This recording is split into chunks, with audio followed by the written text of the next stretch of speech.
You and I remember Budapest very differently. If there's one question about Black Widow that fans probably want answered more than anything, it's what exactly happened in Budapest. It started off as a joke. In the final battle in the Avengers, while Black Widow and Hawkeye are mowing down alien invaders, Natasha quips about how this is just like Budapest all over again, to which Hawkeye responds, "You and I remember Budapest very differently." From there, the joke grew into one of the franchise's most intriguing mysteries, with fans left wondering just what exactly went down in that mission to make Black Widow recall that information. Do we absolutely need an answer to this question? You know, probably not. It's not going to change anything going forward, but why I think this question deserves an answer is because it could bring things full circle. Whatever happened in Budapest was probably a much earlier mission for Black Widow, and knowing she's gone in the MCU, it could provide some closure for a character whose arc is most likely done. Plus, on the other side of things, don't you want to see why a rampaging horde of aliens reminded Natasha of that mission in the first place? At the end of Captain America Civil War, Captain America set out to form his own Nomad team, and then in Avengers Infinity War, we see him working with Falcon and Black Widow. But it's clear that Black Widow didn't join up with Steve at first. She went off to do her own thing for a while. Her prequel movie takes place between the events of Civil War and Infinity War, and promises to give her her own spectacular solo adventure. But this leaves the question of when exactly does she meet back up with Cap, and what causes her to do this? Will Black Widow have learned that she wants to be a part of Cap's new team by the end of the solo movie and give him a call to join? Or will the door be left open so they can squeeze in another solo movie within the timeline and have her meet up with Cap at a later date? That's a big question.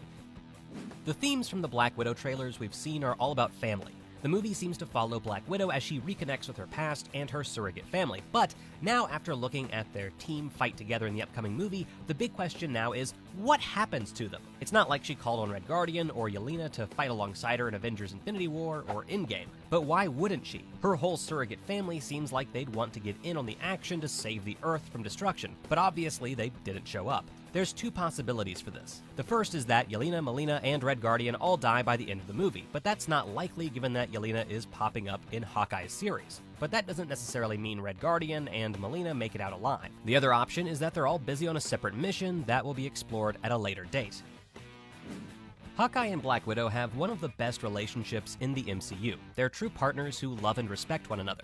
They'll always have each other's back, but us MCU fans have always wondered just how their relationship got so strong. We know the general gist of the story. Black Widow was bad for a while, and S.H.I.E.L.D. sent Hawkeye to kill her.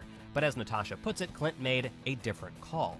He saw that she was actually a hero working under some bad circumstances, and pushed for her recruitment to S.H.I.E.L.D. But that's all incredibly vague. How exactly did that go down? Was Hawkeye tracking Black Widow for a few days and saw her rescue a kitten from a tree and knew she was good? Did their first meeting result in an epic beatdown brawl that ended with one of them gaining the upper hand? There's just so many question marks surrounding their first interaction. In a perfect world, I would love to see the Black Widow movie flash back to their fateful first meeting, so let's hope there's space for that. It would give their relationship even more context, and it would even be more fulfilling knowing how things end up. There's so much of Natasha's life that's still a mystery, but I am just dying to know what her early days in S.H.I.E.L.D. were like. Because think about it, it probably wasn't an easy transition. She was one of the top assassins in the world. And after her recruitment to S.H.I.E.L.D., you think everyone at the organization was all rainbows and butterflies about her joining their side? She probably faced a lot of backlash and grief from everyone around her. How much did Nick Fury trust her with missions, and how exactly did she prove herself to be a valuable asset to her new home? Plus, were there any repercussions from the Red Room? Did they try to send assassins after her to eliminate her? See, this is why a true prequel of Black Widow, showing us her early days at S.H.I.E.L.D., rather than just the time during Civil War and Infinity War, might have been better. So what do you think? Should I fight this or run with it? We know that as a young girl, Natasha was basically taken to the Red Room and turned into the super assassin we know today. But what were the circumstances around her real family? There's an interesting line in Endgame where Spooky Red Skull mentions that her father's name is Ivan Romanov, but she reveals to Hawkeye that she didn't know that was the name of her father. I've always felt this was a strange moment. Was Black Widow telling Hawkeye that she didn't know her father's name until that moment, or that she just found out relatively recently that her father's name was Ivan? If it was the latter, then that seems like setup for the Black Widow prequel movie, where she'll learn more about her past. but if she truly didn't know who her father was before Spooky Red Skull told her, then that means the question about her original family might not be addressed in the upcoming movie. And how does that info fit into the deleted scene in Captain America Civil War, where we hear Natasha talking about visiting her parents' gravestones? Is that still canon?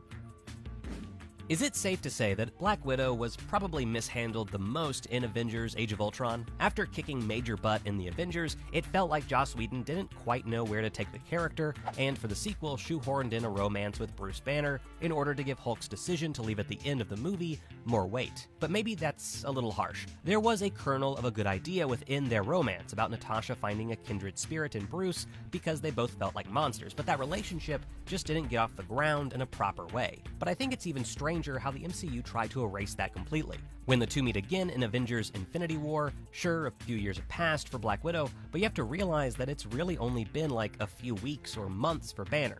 When he turned into the Hulk and flew away at the end of Age of Ultron, he stayed that way and had no recollection of anything until he turned back into Bruce, thanks to Thor. So there's probably still some unresolved feelings on his side. Will we ever get a resolution to this relationship? Probably not now, but it's a storyline that I wish they didn't drop. Now, we got glimpses of the horrific practices of the Red Room in Avengers Age of Ultron and other accompanying shows like Agent Carter, but we still don't know the full extent of how they trained and treated Natasha. Yes, we know it's bad, but it would still be great to see the Black Widow movie further explore the Red Room's practices and how it's ultimately run for so many years. And given everything we've seen so far in the trailers, this is one question that I'm pretty sure we're getting an answer to.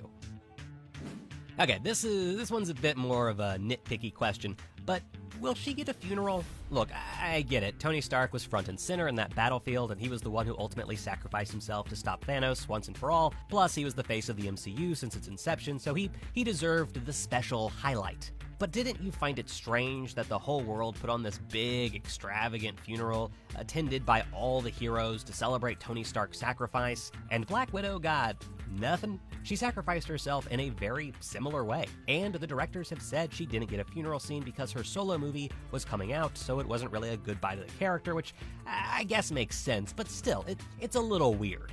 There were rumblings that the Black Widow movie would address the character's funeral and have someone like Hawkeye deliver a eulogy, but that still remains unconfirmed. I guess we'll just have to wait and see for that.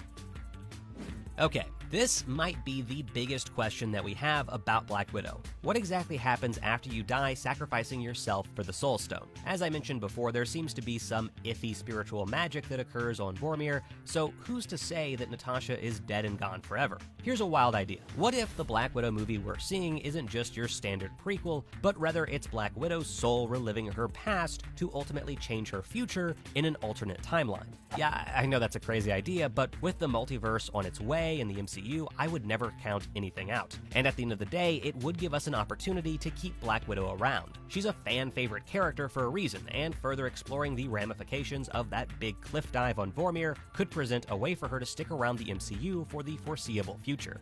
Okay, fine, maybe that's just wishful thinking. I just miss Black Widow, okay? If you're about to tell me to look on the bright side, I'm about to hit you in the head with a peanut butter sandwich.